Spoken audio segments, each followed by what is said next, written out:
from a galaxy far, far away. And a bookshelf straight out of the 90s. From Thrawn to Dantooine And everything in between. This is Legends Look Back. What is up, everybody? Here we are. It's another Thursday night. It's time for Legends to Look Back. We're trying out some new software, and it's great. It's fine. Whoa, it's something, that's for sure. In fact, I'm very excited to be back with the folks tonight, with all of you Legends lovers out there across the world. Because after all, it's been a little while since we did, a show. I was out. Well, we did a pre-recorded thing last week with my brother. Shout out to my brother, Justin. He got rave reviews, Justin. They love Justin. The cool thing is, I was out the week before that. It's been a few weeks. I've officially finished reading every single adult Legends novel. I'll accept your round of applause at this point. That's great. I applaud you. I'm not hearing nearly enough applause. Yeah, if you're out there driving your car, if you're out there driving the car, just don't applaud. Just drive safely, everybody. As you can if see, you're walking Emily your dog, does you not probably approve. shouldn't applaud either. Emily's video's frozen. We'll have her back in a Yeah. second. But all right, we can hear her. That's good. I am reading the Young Jedi Knights books. I'm on number 7, trying to finish these up, which I read a long time ago, and it brought up an interesting conundrum that I posed to the Utini team. I want to hear your feedback, your thoughts on this live here on the air, and that is this. What is this one called? Yeah, I practiced this beforehand, I promise. In Star Wars Young Jedi Knights, number 7, The Shards of Alderaan, that's not the raddest cover ever. I don't know what is. The purple and silver with the Boba Fett. Oh, nice. Okay, in this book, the Solo kids give Leia a rock from Alderaan as a birthday present. They're like, oh, Mom's about to have a birthday, which apparently birthdays are a thing in Star Wars. She's about to have a birthday, so they fly the ship to the asteroid field, the one from A New Hope?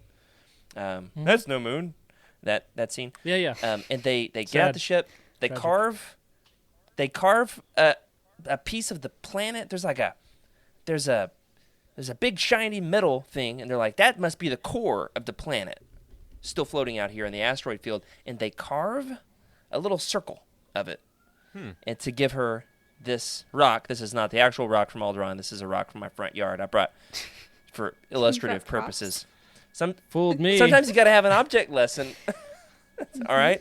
So here's the question.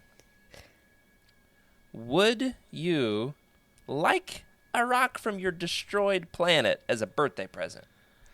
Or is it kind of insulting? What are your thoughts on this? In Darth Vader Annual number 1 from 2016, which I just so happen to have. Thank you to our buddy Jacob for helping me find the panel. In this, there is, this scene here. We've got Darth Vader gives Queen Trios a rock from Alderaan so as to warn her. He's like, this is what happened to the last planet that crossed me. We friggin' blew them up. So there is an example. Same thing. Same exact gift. Queen Trios, it's a threat. In canon, in Legends, it's a birthday present.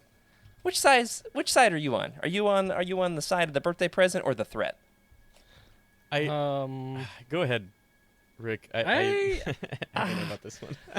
I don't know. I'm the type that likes stuff, and so I think I would like a piece of my destroyed planet, so let's go with birthday present. Birthday present is Rick's vote. I feel like getting a rock from your planet that was destroyed. Oh, man. I don't know how I feel about this. This is a weird one. I feel like it's totally contextual, right? it is. I feel like someone close to you has to give that to you, right? Yeah. Not like some random guy. Here's gift. here's a stone from your dead planet. Not so good. Or like but yeah, it's it is like contextual. It was it's totally thoughtful a from the kids. touristy gift too, because I remember my husband, he was deployed to Korea for a little bit, and he has a piece of barbed wire from the demilitarization zone, the DMZ. He has it's like a little random gift. So I feel like it just is totally contextual. Like if it's in a box labeled like Alderanian rock, then it's like that's kind of a touristy gift. If it's like hand carved from your children, that's pretty sentimental. Yeah. And if it's from your enemy, then I feel like that's enough said. Yeah.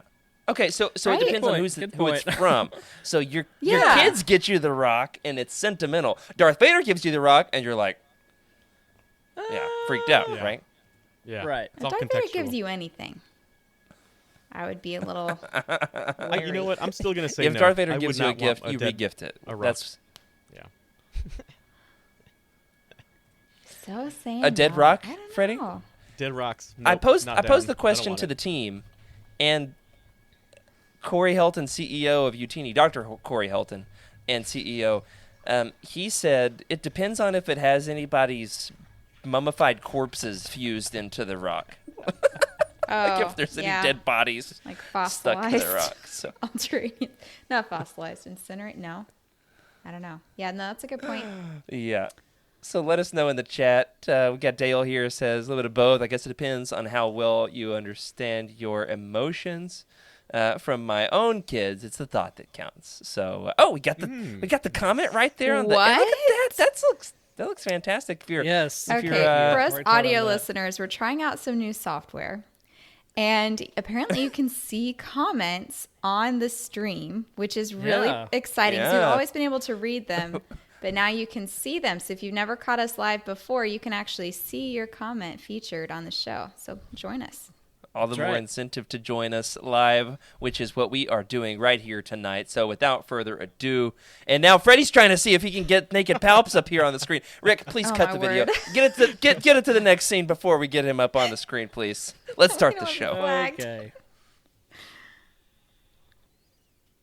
Hello, everybody, and welcome to Legends Look Back, proudly part of the Utini Podcast Network. This is a Star Wars Books podcast for people who only watch movies when they're on VHS tapes with 25-year-old commercials, where we celebrate our rich EU history as well as dive into lesser-known Star Wars classics. I'm your host, Jared Mays, back from a one-week strike after my co-hosts talked about Star Trek in my absence when I was out sick.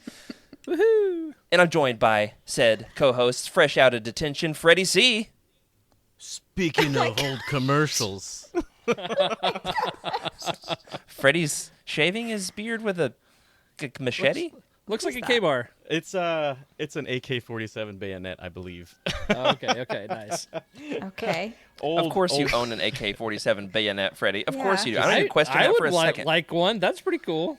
It's a very Yeah, very old piece. you know who loves knives. In fact, he keeps them right on top of his underwear drawer. Don't- Our producer, Rick Grace. And just for I that, knew that was going to tie in. There it Freddy is. C, Naked Palps. Yeah, okay. Oh. Yeah, it's true. I have a knife set above, like all my knives are right on our dresser. I don't have guns in the house, so if somebody like breaks in our house, I'm gonna come at them half naked with a bunch of blades. It's gonna be terrifying in more than one way. So you've been I warned. I like that in your attempt to go and get a weapon, you might accidentally get a bunch of underwear because Yeah, they're right you- next to each other. You never know. You never know. It's a little bit of pre-show sure you put on banter the that right is one. now. Yeah, it's your punishment, Rick, for talking about Star Trek when I'm out. We do have one more co-host to introduce, and that is, of course, I don't know if she's to blame for the Star Trek madness. I feel like she was very much just thrown into the midst of it. She also, Being a good very much sport. played ball very nicely with the ships conversation that y'all had. Yeah, you Yeah. While I always was throw out. me to the ships. Like And you that is always Emily leave, Daybeck. and then they talk ships every time. We always talk ships That is Thankfully, behind true. I think I held my own this time. There was some Yeah. frantic googling in the background, but I made it, and it actually was a pretty. Apparently, I would win the ship draft, so that's exciting. Yeah. Yep. Yeah, people do like your choices. They do. It's hard to beat the Millennium Falcon and the Lusankya. I mean, I had some strong contenders last week, so if you haven't sure. listened That's to that right. yet, you should catch up. That's right. Well, tonight we're going to talk about more ships. In fact, the ships show kind of teed up what we're going to be talking about tonight. That's right. The ships show. I really nailed that pronunciation, didn't I? Oh yeah. We are, of course, talking about The Legends Classic, which I sadly don't have in my hands at the moment.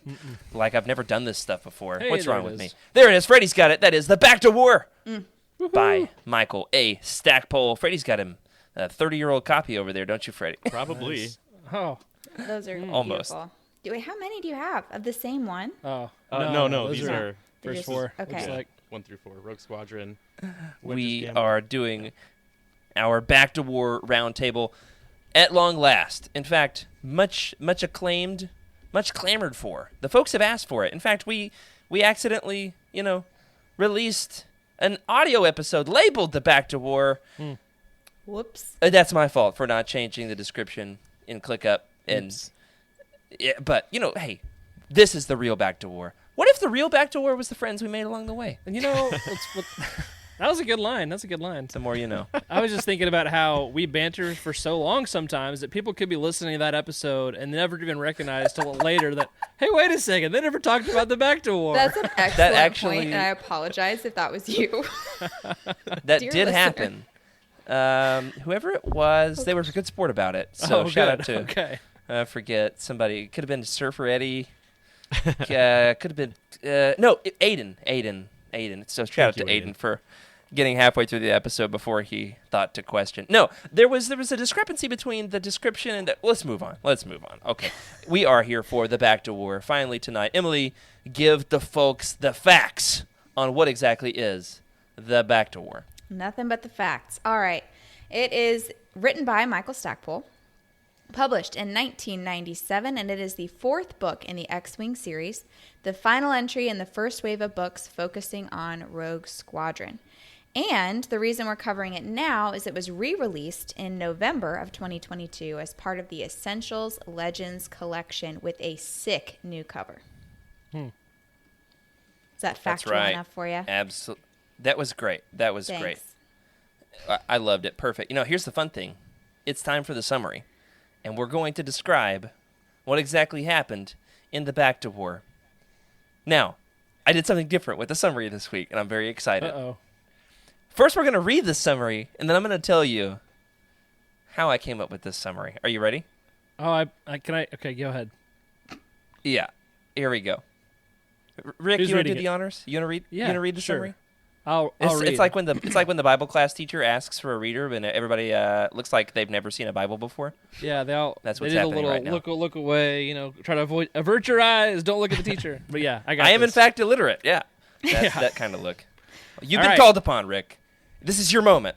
The First Bacta of War. all, spoiler warning. So you should know that there are spoilers coming for this book. Here we go. After the fall of Coruscant and the flight of the Empire's leader, Yusan Izard, when she released a virus that only attacked non-human species, she conquered Thyfera to control the galaxy's Bacta supply. Rogue Squadron saw the need to take Thyfera from Izard's control. However, the New Republic refused to authorize the mission, leading the members of Rogue Squadron to resign of their commissions and go rogue. Nice. They formed their own base and were outfitted with equipment and supplies through donations, sales, and acquisitions, with the help of various allies, including the return of Bror Jace, plus scoundrel types like Talon Card, Huff Darklighter, and Booster Tarek. Yeah, the Rogues conducted numerous hit-and-run attacks on Thyferan Bacta convoys and refineries, using the stolen Bacta to finance their war and donate to the New Republic. Popcorn Freddy. That's a new name, Popcorn Freddy. Cool. Yeah. All right, here we go. Yeah, that's not as good as Spready Freddy. I'm gonna be honest. Thanks to Cheryl on that one. All right, here we go. Here's the next phase. On Thyfera, Isard worked closely with Fleary Voru and Elise. Oh my gosh, hold on. I just can't say this name. It pisses me off every time. Irisi Dlaret, as they allied with the traitorous Bacta faction, the Zukfra Corporation. The Rogues teamed up. The other faction, what is it? The Zoltans? Zoltans? Is that okay? The Zoltans. I think so. And the Ashern, a Vratix resistance group of bug commandos or something like that. Honestly, it's a lot of bug stuff. A lot of political bug stuff. They went back to the old school rebel tactics with hit and run attacks on the Bacta supplies, drawing out Isard. Booster Tarek was able to bluffed the imps at Yag Dual Base and stole the Virulence Star Destroyer 2 for himself. As Corin Horn said, a ship to fit his ego. Ooh, the greatest name ever. I love that name. A strike team infiltrated Thyfera on the ground while lots of pew-pewing took place above. The Rogues, with the help of Bash Kraken, his A-Wings, of course, won the battle by refitting their X-Wings with a boatload of missiles and proton torpedoes, with Jared's cursor, of course. Okay, sorry. With Corin taking out Irisi head-to-head and teaming up with Tycho to take out Isard. Or did they? Next. In the end, Booster got to keep the Star Destroyer, which he renamed the Errant Venture. Ever heard of it? Wedge was given command of the Lysankya, and the Rogues were welcomed back into the New Republic military. Oh, yeah, and hey, Corin and Mirax were married, which Booster was real happy about. I'm sure you can imagine. So it is time for me to reveal the secret behind the summary. Anybody want to take a guess? What was different? Definitely written as if you were talking, that's for sure. I could hear you true. as I was talking, and I was like, okay. I punched it up a bit. You did. You did. But Was it written by a robot? it was written by a Did robot. ChatGPT do this? Oh, man. That was going to be my guess. I got the robot. I got the AI to write a summary of the Bacta War. That's crazy. I You took did a good job. I took all the information I could. I copy and pasted all the information I could find about the Bacta War on the internet, its plot, into that. the chat GPT, and then I was like, write me a summary in 250 words, and then I was like, write me a summary focused on the characters, and then I was like, write me a summary with some heart, and so I went through all these, Wow. and I punched it up, and I added some things and took stuff out, and probably spent more time on it than I normally would. Sounds like A normal. you really had an experiment right there. You know, it's Summary, funny, but- even though you used a robot, your personality is 100% in this thing. I think we can all yeah. say that. Yeah. Yeah, you went through and added your commentary, your little flair, because you can't leave well enough alone, Jared. That's Get very it. true. You should have Insert seen. a little you sh- something. You should have seen some of the stuff it came up with. At one point, Luke Skywalker saved the day, which is not. Oh, yeah. At one point, the battle was against Grand Admiral Thrawn, Oh, nice.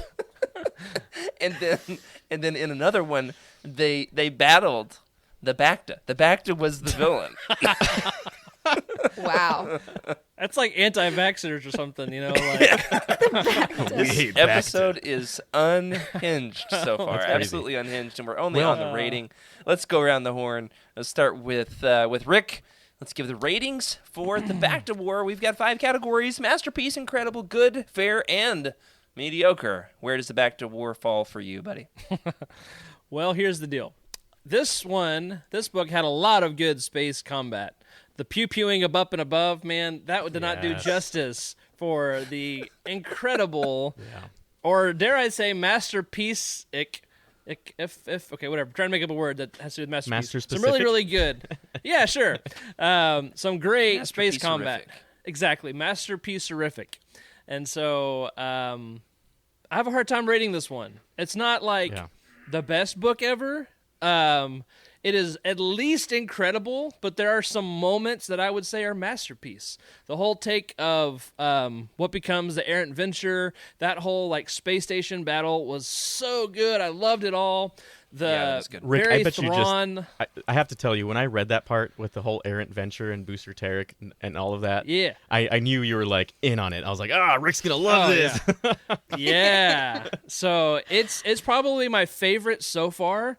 So it is at least incredible, but part of me wants to say it's a masterpiece. Great. All right. I do remember you saying a few weeks ago that you loved all the space battling. Yeah. Emily, what do you think? Where does this rank for you? Okay, so as it stands now, I think I'm going to have to go with incredible. There's some wiggle room to go up to masterpiece. The things that are holding me back are the first chapter, which, let's face it, made me want to hurl. There's just a lot of it is cringe. romance It is cringe. stuff, and I'm just not used to that. Wasn't expecting it, and to hear hear it on audio at ×1 speed, which normally I like bump it up to ×1.5 or 2. So like I was already really thrown listening to it at like half the speed it normally goes, and then to have it be like extra drawn out was hard to take.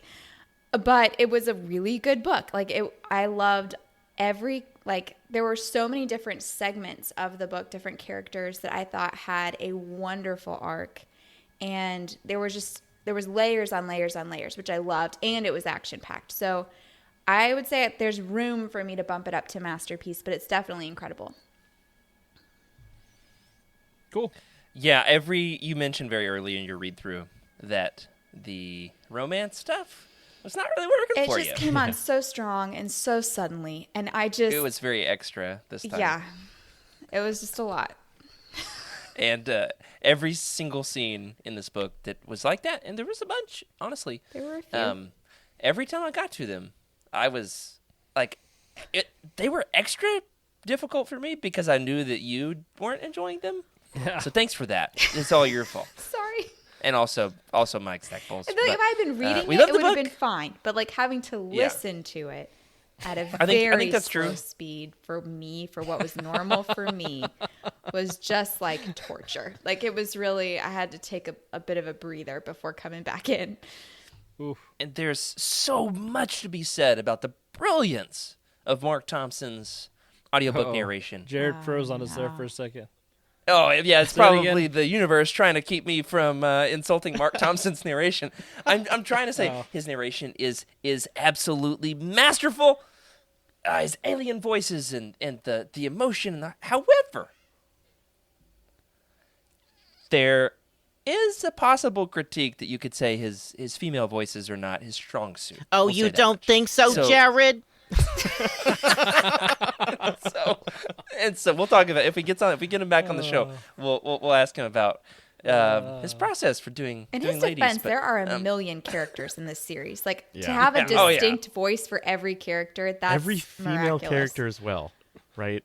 Oh, well, Or like, what do you do with the game? I've got one.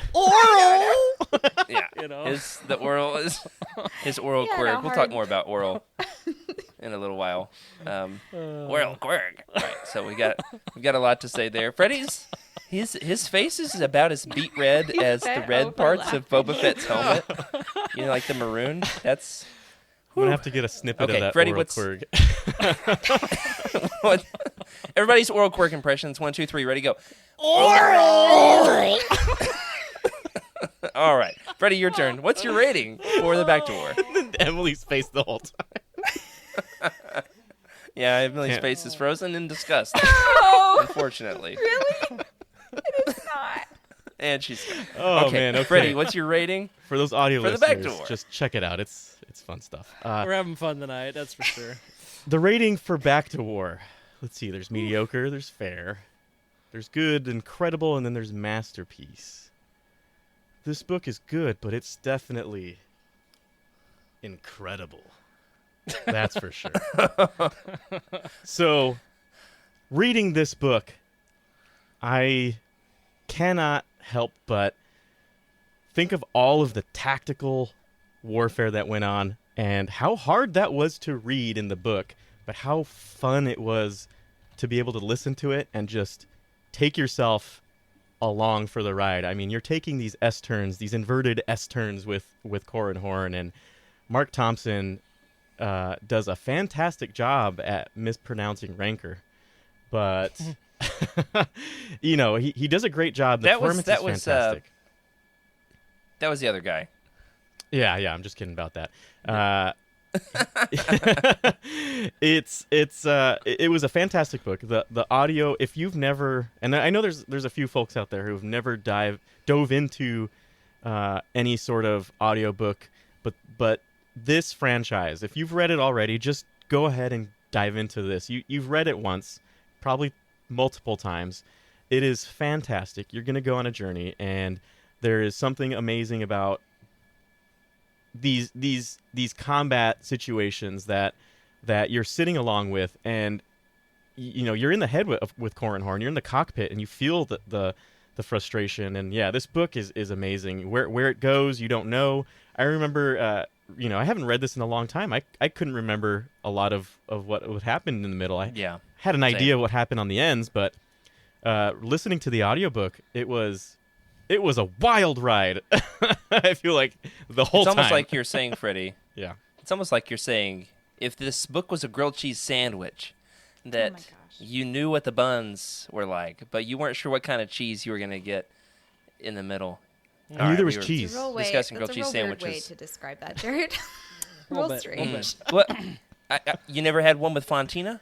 It's very Ooh, different Fontina. than the aged white cheddar That character we in often go with. Greece. Have you had one with Fontina? No, that's Yeah, the Fontina grilled Cha-cha? cheese, the Panera bread. Cha-cha, Ever heard of it? Fontaine, Jimmy Fontaine, something like that. All right, we're back. Here's my review. I'm going to give it just a good. I would give the first Rogue Squadron arc, the first 4 books as an arc. It's incredible for me. I absolutely love it. It's fantastic. But this book has so much of the characters sitting around talking to each other. Like, it has so much of this just kind of nothing is happening, and they're debating the prices of proton torpedoes. Did we read the same book? I mean, you know what I liked about it? It showed what it probably takes to be a smuggler, and I was like, man, that's not too far from my job. So much of them sitting around. So hold on. I want to get this straight. So they start off as a part of the New Republic. They decide to split off, buy a space station, accumulate all these ships and like guns and torpedoes. They team up with smugglers. They conquer an entire planet. They kill Isard and steal the Lusankia. Like all this happens, and your complaint is that they sit around talking too much. Am I getting this right? That's one of my big complaints. I think books 2 and 3 are just so much better for me. The plots are so much more interesting. This time around, like, they've already conquered Coruscant, and this is like mopping up action. This is they've just got to go deal with Isard. And she doesn't have a coherent plan. That controlling the medical technology necessary for saving half the galaxy is just mopping up? Pretty essential. I can see where Jared's coming from, because it's all just like, all right, let's get rid of the past kind of thing. Let's start fresh with a new story. Get rid of Dlaret. Who needs her? Get rid of her, and then let's get rid of the Lusankia and everything else. It's kind of a total refresh almost. It definitely does. It is. Change It's kind of tones. It's an independent story. Yeah, and I enjoy it. I think that so much of the development with Gavin Darklighter is essential window dressing for the X-Wing series that really adds flavor and depth to the whole thing, but reading it on its own is not my favorite of the series. That's all I'm saying. I see what you mean. But Emily, right. this was a reread for me. This was like my 4th or 5th time reading this. And I remember liking it more. My first time through. This time it's like, yeah, I know that they're doing the whole pirate thing, but that they're going to be back with the New Republic. And but I loved the booster stuff. That's for sure. Oh, yeah. So I can't wait to Star talk Wars more Santa Claus. If you know, you know. About Booster. We're looking at the cover, the original cover of the Bacta War, which according to the Wook they say is an erroneous cover. This scene is never depicted in the book. There are never 4 Star Destroyers going up against the 1 squadron of the X-Wings, which, that's fair. Shout out to the Wook for being so incredibly pedantic. Yeah. So petty to say that, oh yeah, by the way, this scene never happened in the book. Says the guy who's beautiful like, cover. oh, by the way, there's like no action. They just sit around talking the whole time. I think the ending is great. I think Go it's one back of to the your best grilled space cheese, battles in all Jared. of Go back. Legends. I might just make one after the show, except for I'm out of slices, so I've got to use the sprinkle cheese, which is just very messy. So messy. Almost as messy as Corin Horn's character arc, am I right? I mean, you're Here's not the thing. wrong. In the Krytos trap, let's talk about the characters. In the Krytos trap, we learned that Corin Horn is Force sensitive. Who'd have seen that coming? Not me. I was too busy rubbing my medallion. Dear. He had Jedi parentage and is totally gonna annoy the bejesus out of Luke Skywalker at the Jedi Academy. But in this book, we learned that rather than don the green Jedi robes, which he will eventually do, Corin wants one last X-Wing adventure. Now would be a good time to throw on those shades, Freddy. So here's my question. How do we see in this book the progression of Corrin's character arc? I'm kind of laying it out there that the big character arc happened in the last book, and that now we're just kind of treading water before I Jedi. Which, well, that's a book. Yeah. But I haven't read that one yet. I think I agree. I mean, it doesn't feel like his character moves forward a whole lot. It's kind of like he's sneaking in the last things that he wants to do before he settles down. And then he marries Mirax, and apparently he's going to just hop over and be a Jedi. So it's like kind of like he's closing off this chapter, finishing all the wait till little you loose read I ends. Jedi. Wait till you read I Jedi. Yeah? Oh, gosh. Yeah. That's a good point. It's closing off this chapter. One last ride. It's like senior year. He's already got all his credits out of the way. He just needs to go through the motions to get enough of the prereqs. I don't know. I don't remember. It's been so long since I graduated. Freddy, Corran Horn. Corran Horn. He's trying to figure himself out. He's growing a lot. That's one thing about this book. And I believe even Wedge or someone in the book says it as well. He's growing a lot. He's a little bit more self-aware. He's learning from a lot of his mistakes. He's understanding the consequences of his actions. He's not as insufferable as he was on day one. He's very much a team member, and he cares about his people and his girl and his father-in-law, I guess. That whole rivalry, which that's the whole another dynamic. part of the growth, right? I mean, just trying to get over old rivalries. I mean, this is old rivalry. This is family feud. This is Romeo and Juliet level feud. But they get through it. They get through it all, and it's interesting to see his growth. But it's very much a let's get this thing over with and let's move on to the next story that we have slated this year. I'm not sure if it was that year, but I think it was important for him to basically. He did crank these out very quickly. They need to finish it. Yeah, they needed to finish some of that off. They could have drawn it on for a very long time. But So, okay, question. Is Corran going to drop out of the series from this point on? Yeah.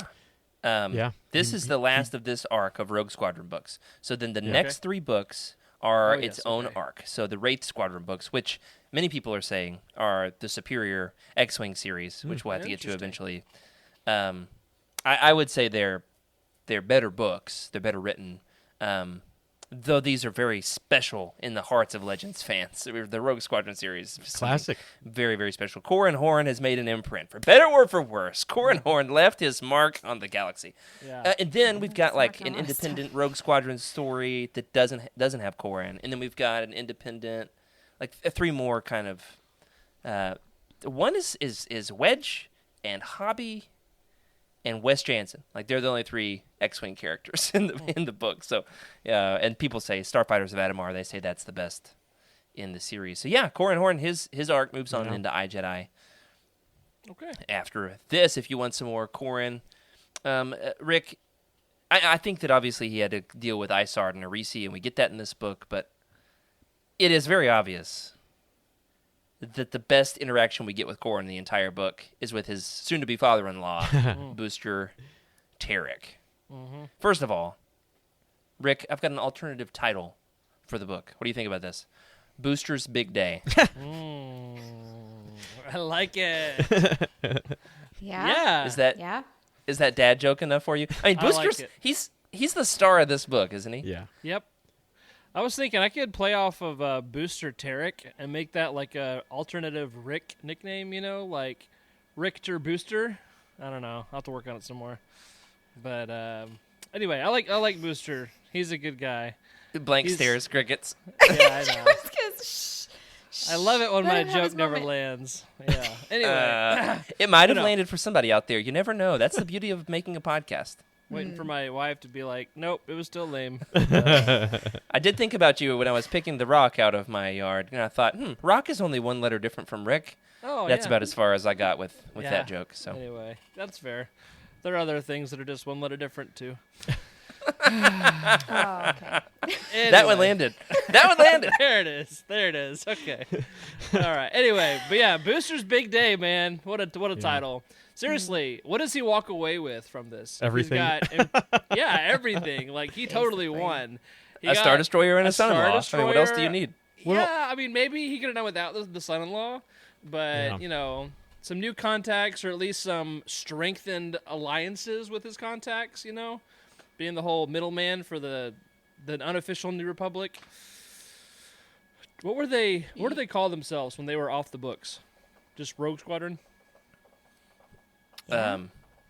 Squad Rogue. I can't even say that. Rogerin.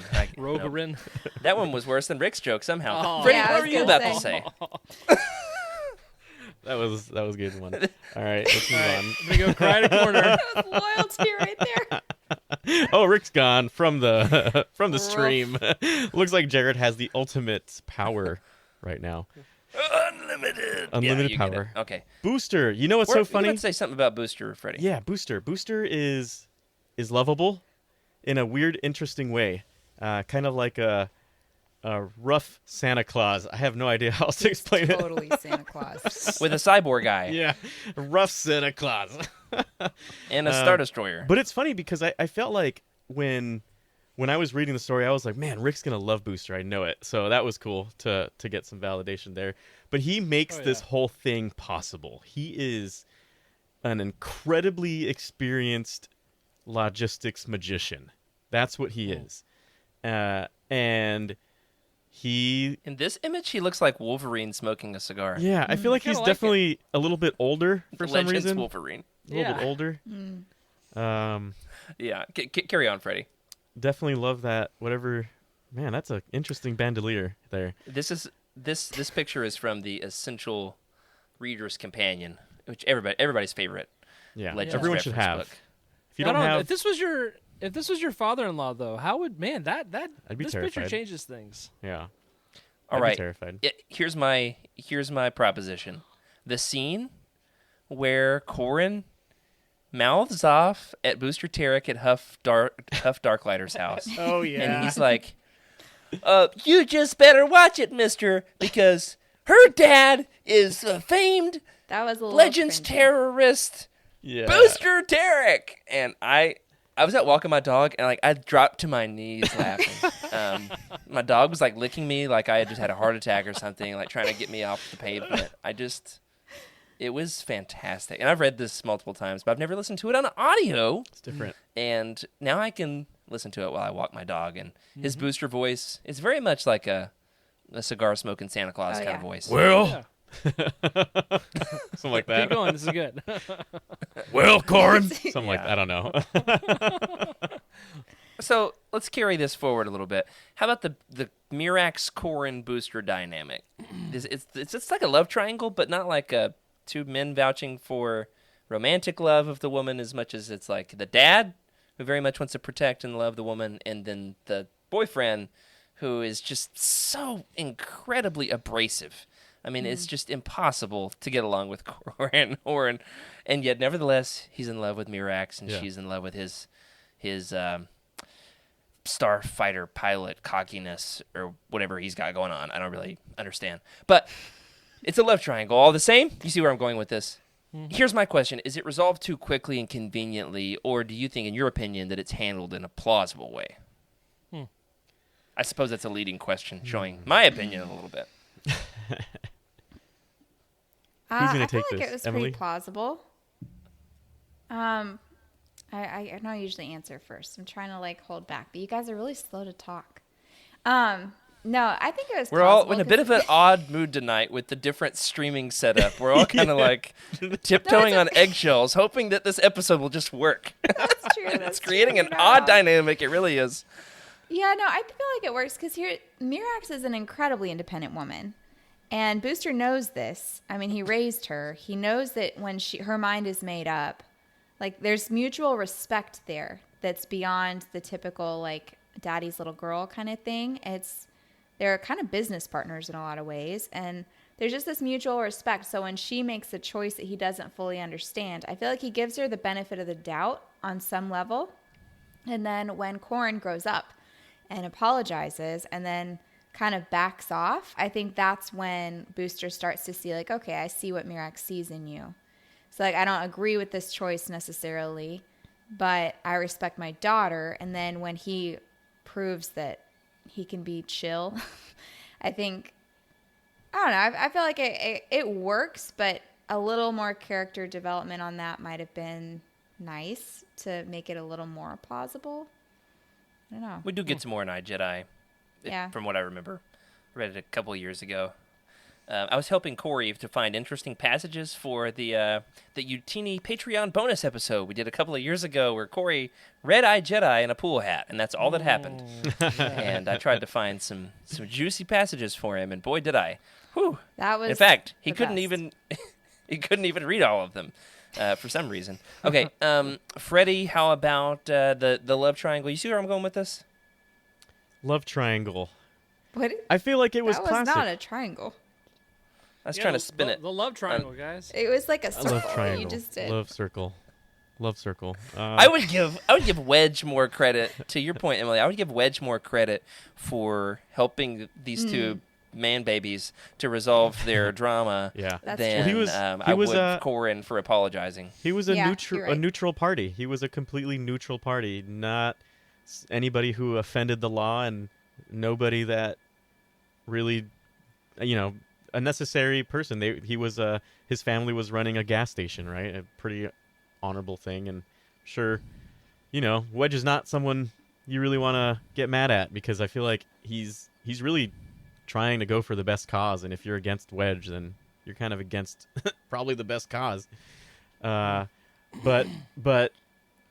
there's a lot of growth. Like I said, Corin had to grow and understand that one, he really loved Mirax, right? Like her over everything, her over the fight. If he wanted to be with her, he knew that he needed to be the better person in the situation, to apologize and say, look, we might not get along, but love your daughter. And to be honest, I feel like it's kind of weird for them to have such a feud. I understand it because it was his father, but it's like, man, go fight your own battle. Like that was your dad's battle. This has nothing to do with you. But I guess I could see like the whole basic propaganda thing. But yeah, the do you basic think, premise of the feud is that it's Corin's, just for anybody who may be lagging behind here on some of the details, Corin's father, Hal, had put Booster in prison in the first place. That's the source of the fight. And Kessel. Booster says, like, I would never, it sends him to Kessel, that's right, with the spiders. He says, I would never want my daughter to marry a Horn. And that's the, and then Corin's like, I'm not my father. And so yeah, that's the real spin on the Star Wars formula. You've heard of I am your father, but it's in the Bacta War where we have the big twist is I hate your I'm father. not my father. Oh. And I don't want to And be your then- father-in-law. Oh. And then the next book, the twist is who's your daddy? So I mean, it's just we really what an episode we're having. All right. Moving along, I will say I feel like that the love triangle not love triangle, but like that tension was explainable more so than the demise of Isard and Arisi. I feel like those were more abrupt. I wanted more there. Can we You talk wanted more about Way fight, too that? much time at Huff Darklighter's house. Way too much time acquiring proton torpedoes and not enough time dealing with Isard. Yeah. Go ahead, Freddy. No, I Emily's on a roll right there. I think, their deaths were very short, abrupt, quick, and when it was done, I was like, "Are you sure they're dead?" Like a few a few paragraphs, like not even pages. I don't think it was. Just Cut it to like- them. I'm going to the shelves. I got to grab a book. Cut it to them. Okay, Emily, keep going. This is all you right now. Well, yeah, no, I feel like I wanted more. Like we got 4 whole books of Isard, and like, was it 2, at least 2, if not 3, where Arisi was a traitor and we didn't know it, and then just to have that like so short of like a little like footnote, like oh yeah, and then he like chased Arisi down, and she just like crashed into the moon. There wasn't even an explosion, and she would have hated that. Like, yes, it was like it left her wanting more. She wanted to go out in more glorious death, but it also kind of left me wanting more. Where like I kind of wanted her to go out in a blaze of glory, but like I guess you kind of want to twist the knife a little bit when there's a traitor. I don't know. What do you think? Sure. Definitely. All right. What if I told you, Sure. Emily, Just looking at that whatever there we is found. a book? What if I told you, Emily, that there is another book in the X-Wing series titled, can I get the one, Rick? Ready? Titled Isard's Revenge.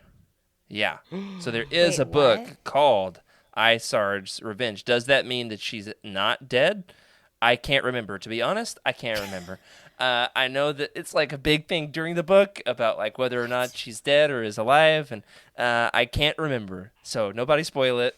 But we could do be. have the plausibility that she may not be dead. Yeah. Could be a reverse. We're gonna call her demise the reverse Bror Jace situation, It's book 8. where yeah. So you got some Gotta reading to ways. do. Okay. So think about this: We'll Bror tick off Jace at gets that. blown up at the the end of the first book, and then he comes back from the dead. So now the question is, does she pull a Bror Jace? You'll have to find out in book 8. We don't know. I can't remember, honestly. I just can't remember. So there's a lot to read. I don't know that they're going to get that deep in the series as part of the Essential Legends collection, so you might have to find you an old crusty 90s copy. Hate to break it to you. Speaking of which, mine's missing the corner of the back of the book, apparently. I didn't Very nice. realize that. To hang out in the smugglers group to find another one. We've talked about some of the villains, talked about Booster. We've got one more character here to talk about here, and that is this. How about Oral Quirg? His character arc, we find out quite early in the book that he's got some representatives from his home planet, Gand, there to do some fact-finding or historical research on him, and at the end we they learned that just he minstrels? is now able to communicate using first-person pronouns, which felt very 2023 of us to like be having a pronouns conversation in Yeah. the 90s. That is true. Ahead of its time. I did think that like- actually. Yeah. At the end of the book, they're like, Oral, you changed your pronouns! And I'm just dying. Yeah, it was so funny. Absolutely was good. dying. I noticed that too. I was like, wow, this is weird. In the 90s. Way to go, 90s. Yeah, seriously. Yep. I think we all kind of had that same reaction. I was like, how timely for this whole thing to go down. And I think you have a question here, Jared, that is pretty Yeah, solid. so let's move into the overarching questions. We talked about the characters. We got a handful of the big picture questions. One of them is from the chat, Joseph. So shout out to Joseph for this excellent question. And to be honest, we need to like put out a Utini guide on this because it is one of the most difficult and most frequently asked questions in Utini history. I mean, this one comes up all the time.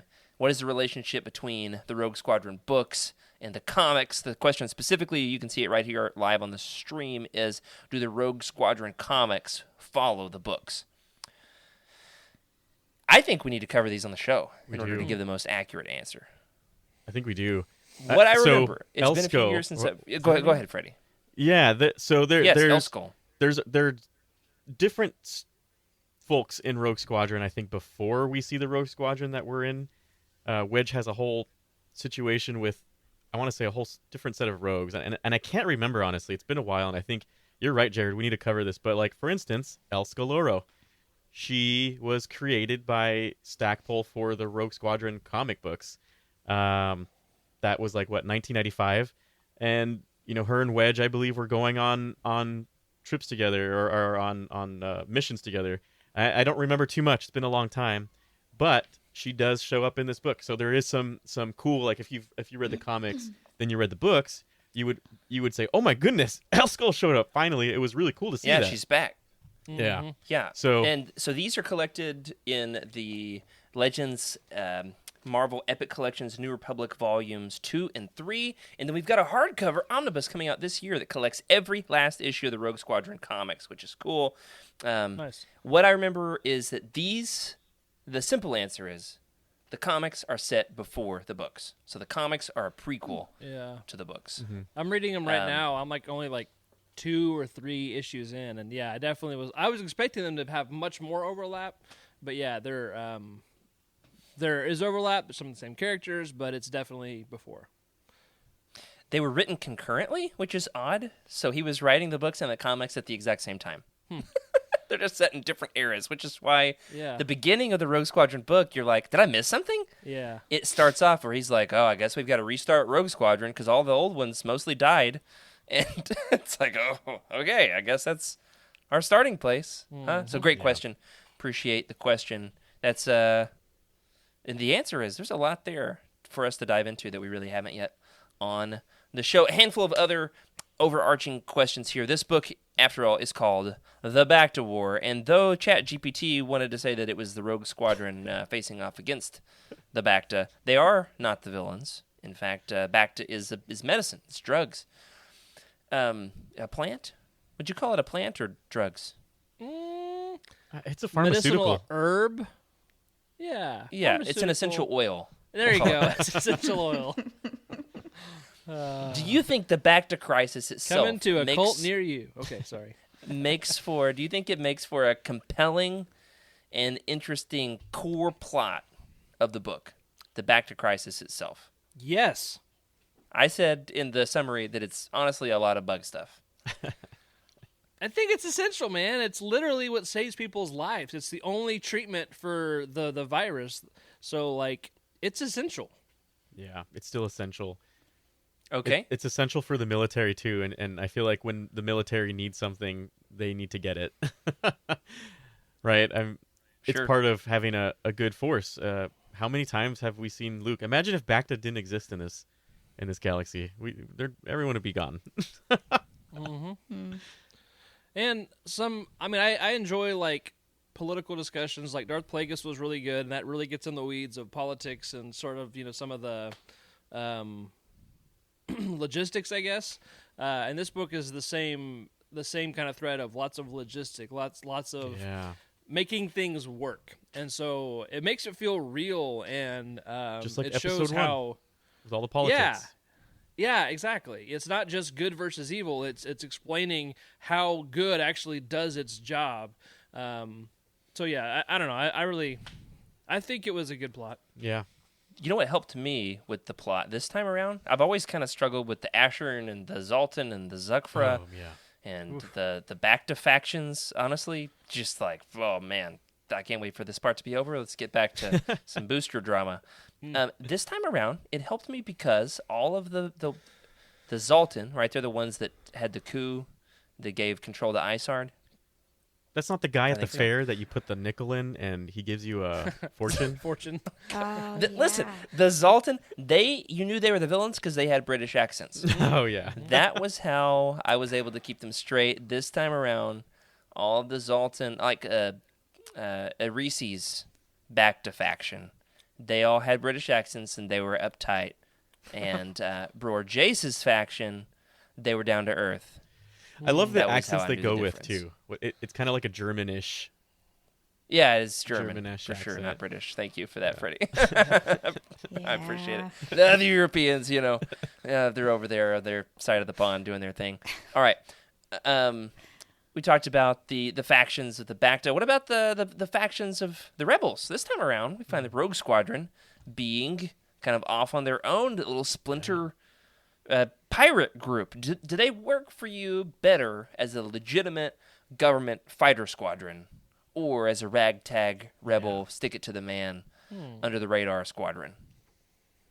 This one's pretty easy. You guys can go if you have something, or I can shoot for it.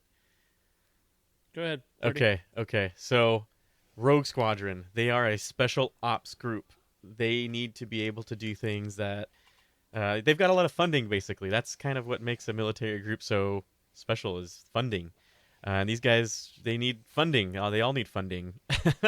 But they also are going towards a cause that's a little aggressive, right? It's pretty aggressive for a new government, and it's difficult in politics to associate those things together, and that's why, contractor militaries exist.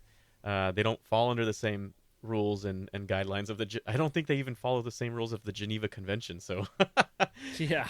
at times, in I order don't for think you there to is do a Geneva something, Convention in space. yeah. So, as a group that is kind of doing something in the gray zone, it's for the good of things, but it's hard to really come up with a political reason of why we need to go do this. And I think they played it perfectly. Well, we're gonna go do it ourselves, and we'll figure it out. Don't worry about us. And I think that that says a lot about that group. They're incredibly capable. Look at what they did by themselves, basically. Pretty amazing. That's a good point. Anybody else want to disagree with Freddy? They're operating in the, I don't know. I in the feel gray like area. It was kind of While we suspicious. look at Oh my gosh. Freddy's got a Sorry. Luke It's Skywalker the, action figure that looks like Donald Trump. It's the orange skin. Trump Luke. Put that thing away. Give that man a red hat. Come on. Man. Some golf clubs. This guy's buff. That's buff Luke. Oh my goodness. Look at What those an abs. episode we've had. Emily, save us, please. I was gonna say, I was like trying to stick to the point. We're so close to the finish line. Come We're on. so close. Almost made it. No, so I feel like yes, it was effective, but like this is something that is so like if you want to be a special ops group, you have to like just start secret and stay secret. You know, you can't just be like, oh, we're part of the New Republic, and like, oh, no, we're not. We painted our starships. You can't tell that we're in the New Republic anymore, Yeah. and we're gonna get our money from a slightly different source. And then they like just turn around and go right back into it at the very end. So it's kind of like, okay, like no one's gonna believe that you weren't.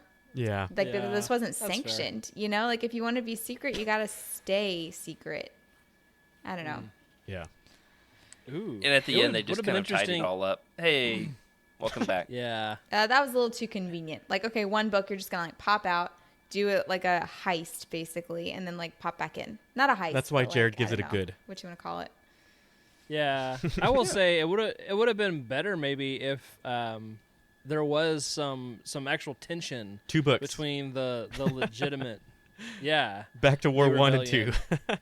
Ooh, that too. Chat But, GPT, like, get on we're- it. That's right. It'll put it out and get thrown in there, and who else? I don't know. That's right. But yeah. So like, if there actually was like this whole thing where like the Republic was chasing down Rogue Squadron as well, that would be fun. I don't know. Yeah. But it worked out. That's a great idea, Rick. They should hire you That as is a a good consultant. I should be a consultant. Go ahead. I just love the snapping. You got to keep doing that.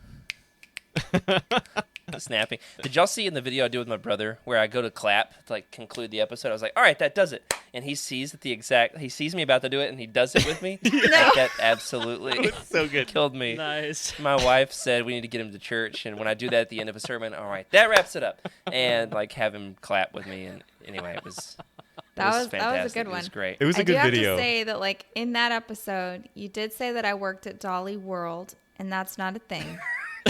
It's What? Dollywood. And I did have to correct you. I appreciate the shout out, and it was hilarious that we got a genuine Gen Zer on the show. But I did just need to Dolly called? World. What I call it? Dolly World. I'm gonna have nightmares of called? this doll-filled amusement park. That's gonna be my new nightmare. Thanks for that. I called it Dolly World, and it's actually called Dollywood. Dollywood. But I Dollywood, understand like your Hollywood. confusion. That's the pun. Because there's Disney World, and then sure this Disney. is I've been there. Uh huh. yeah. So I get it. I just needed Dolly Oh, to man. know that I fought for her. You did. For You what fought was for right. Dolly. Somebody had to World. do it. And There Dolly it is. won. And you know She is the Dalai Lama, after all. who I would fight for, and that is Wedge Antilles.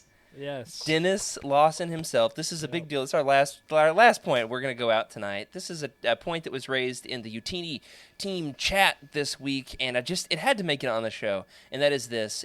I don't know if this is the first time ever. It might be. I know that he really distanced himself from Star Wars for a long time. The original Wedge Antilles, Dennis Lawson, is going to be at Star Wars Celebration this year after he was just recently in The Rise of Skywalker for 1.2 seconds. He is now back at Star Wars Celebration. Anybody going to Celebration? You going, I'm Freddy? going. Got my passes. I'm ready to go. Ew. Ready I'm to going to go. be sad with Rick this time around. Not there. Me Maybe I'll go. You never know. Yeah, probably not You going. won't go because it's on Easter. It's on And as a Easter? minister, there's no way you can go What a Yeah. weird when it's time to schedule that. When it's LTC, Yeah, a bunch of pagans. LTL, and your own church doing stuff. You got too much stuff going on. Yeah. well. I hope you get a picture with Wedge, Freddie. I would love to. Contribute I toward the would love Wedge to. Fund. And by the way, like there's a whole story, the Wedge Fund. Yeah, please, that would be great. There's a whole story, and I need to check my facts on this, but there was something about Dennis Lawson not even knowing that people wanted him to come back or loved him and all this stuff, and ended up getting connected with somebody who got him connected with actually getting into the movie. And it was an cool. incredible experience. I think I don't remember. It's been a long time, but I know what you're talking about. I feel like that might vaguely be the know story. It was something. like podcasters that basically got him to get it back into the films or something. I can't remember, We'll have but to look into it. Using their Yeah, look it powers up. for good.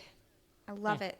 yeah, That's right. Well, Eric, speaking of podcasters, our buddy from the Living Force, Eric Eilerson, showed off this beautiful picture of the salt and pepper graying, aged, wisdom-filled wedge that we've got. Look at this Dennis Lawson. Yeah. Tell me that this man would not make for a perfect mentor he would. to a younger, new group of scrappy young pilots in the Rogue Squadron movie, which may or may not be happening. They announced it, and then we've heard like next to nothing since. Yep. Cue the Top do you- Gun music. What do you think our chances are? What do you think our chances are? That's right. All right, here we go. We're going to do a bit, Rick. You're going to do the Top Gun. You're going to sing it while I talk about the pitch. Ready? Go. We got a young, scrappy group of young pilots all boarding their X-Wings, zipping up their flight suits, locking their S-foils into attack position when Dennis Lawson pats them on the helmet and says, "Fly high." No, he says, what does he say? What do they say in this book? Be quiet, Iceman. We're rogues. He says, we're rogues. We do the impossible. Impossible is our expertise. I want What is it? Wedge Does to that- come straight oh my out. Gosh, you gotta have a and direct say- quote if you're gonna do this. Yeah. It's This gotta is be. Here, ad-libbed. this is what it This is. is He's all gonna come ad-libbed. out, Jared. He's gonna go. Welcome to the Bacta War. Here's hoping Iceheart and her people choke on your death seeds. That's what I wanted to say. It's pretty good.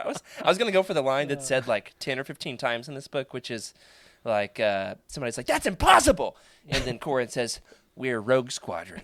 Or- Impossible is our speciality." Speed is Or what will whatever keep they a say. It's pilot like- safe. Yeah. You know what I'm talking about. They say it over and over. Anyway, I think that we are primed, locked, and loaded. S-foils are in attack position to have Dennis Lawson announced to be in the new Rogue Squadron movie at Star Wars Celebration. You heard it here first, folks. That's my prediction.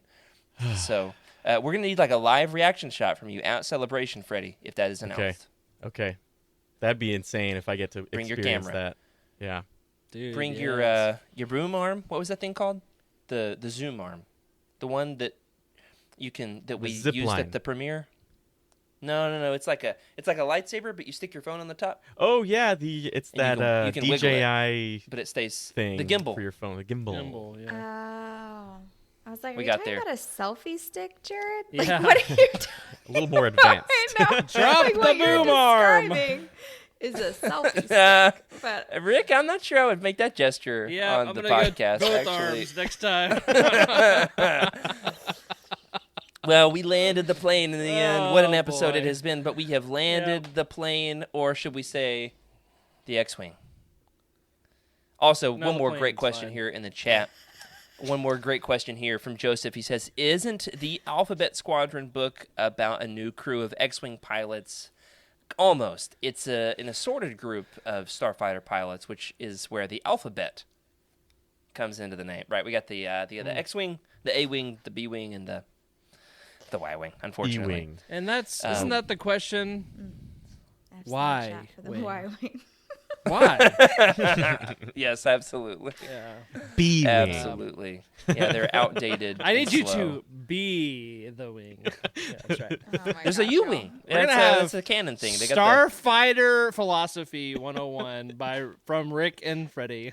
Freddy Grace. That does it for this week. Thanks for joining us for Legends Look Back. Thanks to our incredible patrons for your amazing support. We love making this show, and we are glad you are along for this wild ride that we've got here in our cockpits with the S-foils and the inertial compensators, and you know what we're talking about. You know, we just did it. We finished the first 4 books of the X-Wing series, and we are grateful that you have helped us support us on our journey. A special thank you to the Jedi High Council, Brian, Julie, Earl Q, and Carl Sander, and the Alliance High Command, Chris Carrizo, Ashley Ingalls, Elizabeth Cloutier, and Sally, and Chris Eilerson. Remember to sub to the channel and leave us a review in your podcast platform of choice. The little thumbs up button helps too. The like button, that helps people to see it. So they say. I don't know for sure. Want your thoughts around the show? You can find our contact information in the description below. And, of course, we are on Twitter as well, at Legends Look Back. Remember, everybody, to keep the Utini fan code and be a force for positivity in the fandom. May the force be with you. This is a Utini broadcast.